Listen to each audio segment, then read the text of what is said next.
బంగ్లాదేశ్లో వరదలు ముంచెత్తాయి. అయితే దీనికి ఆ దేశం భారత్ను నిందిస్తోంది. నిన్నటి వరకు హసీనాను అప్పగించమని బంగ్లాలోని కొన్ని ప్రధాన పార్టీలు డిమాండ్ చేస్తుండగా ఇప్పుడు వరదలకు సైతం భారతే కారణమంటూ నిందలు వేస్తున్నారు. అయితే దీనిపై భారత్ ఏమంటుందా? భారత్లో బంగ్లాదేశ్ వైరం కోసం ప్రయత్నిస్తుందా, లేదంటే ఇంకేదైనా కారణం ఉందా? ఇందుకే బంగ్లాదేశ్ వరదలకు అసలు కారణం ఏంటి? What's it?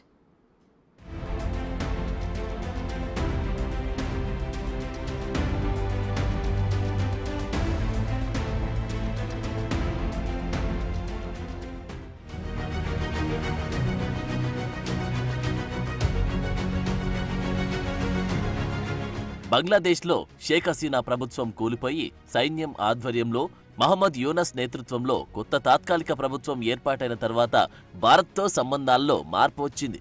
కూచ్ బెహన్ సరిహద్దు సమీపంలో బీఎస్ఎఫ్ దళాలు ఫెన్సింగ్ను నిర్మిస్తున్న సమయంలో చేస్తున్న పనిని బంగ్లాదేశ్ సరిహద్దు గార్డ్స్ అడ్డుకోవడానికి ప్రయత్నించారు. అలాగే రాజకీయ శరణార్థిగా భారత్లో తలదాచుకున్న బంగ్లాదేశ్ మాజీ ప్రధాని షేక్ హసీనాను బంగ్లాదేశ్కు అప్పగించాలని ఆ దేశంలోని కొన్ని పొలిటికల్ పార్టీలు, సంఘాలతో పాటు సోషల్ మీడియాలో రచ్చ చేస్తున్నారు. ఇక ఇప్పుడు బంగ్లాదేశ్ను ముంచెత్తుతున్న వరదలకు భారత్ కారణమని ఆ దేశ సోషల్ మీడియా తీవ్రమైన ఆరోపణలు చేస్తోంది. భారత్ ఈశాన్య రాష్ట్రమైన త్రిపురలో ఉన్న డుంబుర్ డ్యాం గేటును భారత ప్రభుత్వం తెరిచిందని, దాని కారణంగా వరదలు సంభవించాయని బంగ్లాదేశ్లో జోరుగా అబద్ధపు ప్రచారం జరుగుతోంది. ఈ డుంబుర్ డ్యాం బంగ్లాదేశ్ సరిహద్దు నుండి 120 కిలోమీటర్ల దూరంలో ఉంది. ఈ డ్యాంను గుమ్టీ నదిపై నిర్మించారు. గుమ్టీ నది బంగ్లాదేశ్లోకి ప్రవేశించే ముందు త్రిపుర గుండా ప్రవహిస్తుంది. బంగ్లాదేశ్ కూడా ఈ డ్యాం నుండి 40 మెగావాట్ల విద్యుత్ను తీసుకుంటుంది. అయితే బంగ్లాదేశ్లోని 12 జిల్లాలు ప్రస్తుతం తీవ్ర వరదలను ఎదుర్కొంటున్న కారణంగా దాదాపు 35 లక్షల మంది వరదల బారిన పడినట్లు లెక్కలు చెబుతున్నాయి.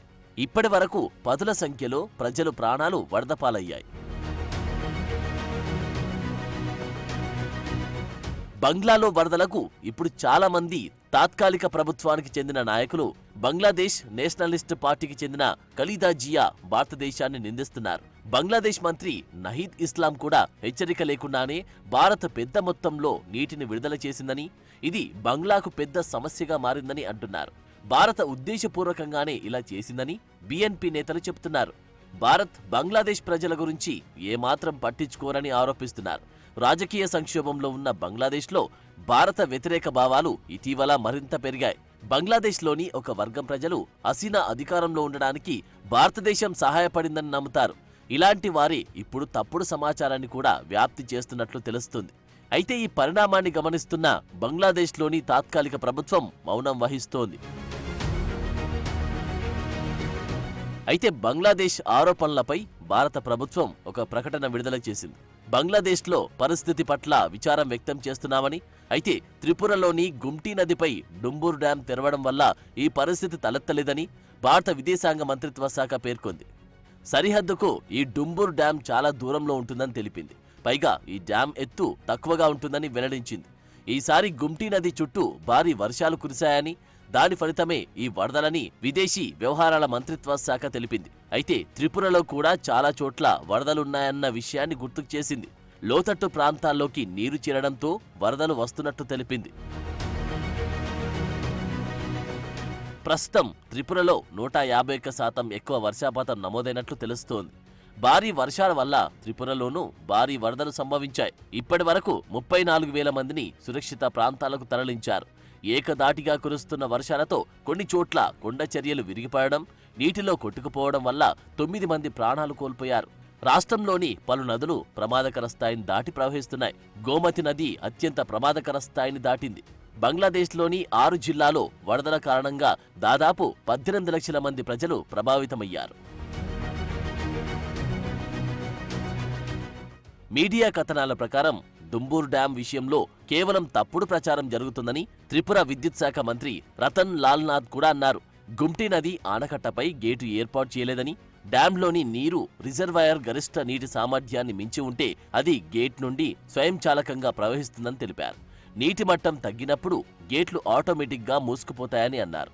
ఇక త్రిపురలో కూడా వరదలు ఎక్కువగా ఉన్నాయని, 3 దశాబ్దాలుగా రాష్ట్రంలో ఇంత తీవ్రమైన వరద ఎప్పుడు కనిపించలేదని అన్నారు.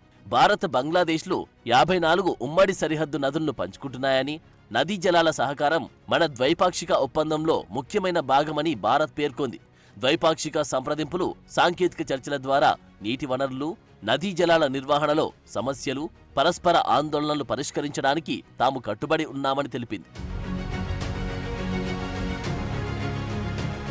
పరిస్థితులన్నిటి బట్టి చూస్తే హసీనా నిష్క్రమణను తట్టుకోలేక భారత్ కావాలనే నీటిని విడుదల చేసిందని బంగ్లాదేశ్లోని సోషల్ మీడియాలో విస్తృతంగా ప్రచారం నడుస్తోంది. దీనితో అక్కడి అమాయక ప్రజలు ఈ వరదకు భారత ప్రభుత్వాన్ని నిందిస్తున్న పరిస్థితి కనిపిస్తోంది. ఇటీవల బంగ్లాదేశ్లో తిరుగుబాటు జరిగి రిజర్వేషన్ వ్యతిరేక ఉద్యమాలు హింసాత్మకంగా మారడంతో మాజీ ప్రధాని షేక్ హసీనా రాజీనామా చేసి భారతదేశానికి వచ్చారు. దీని తర్వాత సైన్యం కమాండ్ తీసుకొని మహమ్మద్ యూనస్ నాయకత్వంలో తాత్కాలిక ప్రభుత్వాన్ని ఏర్పాటు చేసింది. ఈ మధ్యంతర ప్రభుత్వానికి బిఎన్పి మద్దతిస్తోంది. ఈ పార్టీ నేతలే హసీనాను బంగ్లాదేశ్కు అప్పగించాలని అంటున్నారు. అయితే అక్కడి రాజకీయ పరిస్థితిని చక్కదిద్దుకోకుండా భారత్పై నిందలు వేయడానికి చేస్తున్న ప్రయత్నాన్ని భారతీయ సోషల్ మీడియా తీవ్రంగా తిప్పికొడుతోంది. వరదలు మానవతా సంక్షోభాలు తప్ప రాజకీయాలకు సంబంధించినవి కావని అంటున్నారు. వరదలు ఒక సాధారణ సమస్య అని, దానికి ఉమ్మడి పరిష్కారం అవసరమని బంగ్లాదేశ్ ప్రజలకు భారతదేశం తెలియజేస్తోంది. భారత్ బంగ్లాదేశ్ సంబంధాలకు విఘాతం కలిగించే శక్తులు చేస్తున్న తప్పుడు ప్రచారాన్ని బంగ్లాదేశ్ ప్రజలు నమ్మొద్దని భారత్ విజ్ఞప్తి చేసింది.